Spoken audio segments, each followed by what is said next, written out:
দর্শক বন্ধু তার বিষয় বল কাছে সবাই শুনেন মন দিয়া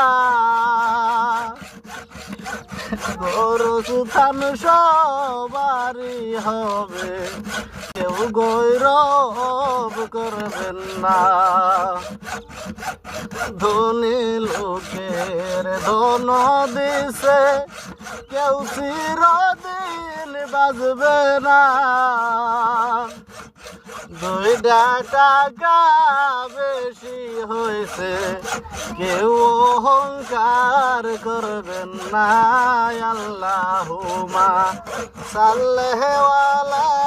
সাইয়্যিদানা মাওলানা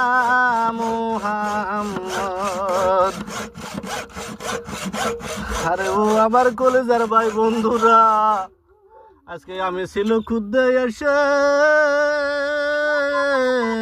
সিলুখুদার পরে আমি এই জায়গায় বসে বসে ভাবলাম কবর মজি এমন হবে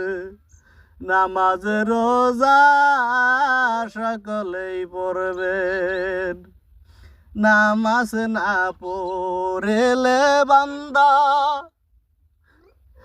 কবরের মাটি সাব দিবে নামাজ রোজা পয়রা কবরে গেলে কবর ফুলের বাগান হবে।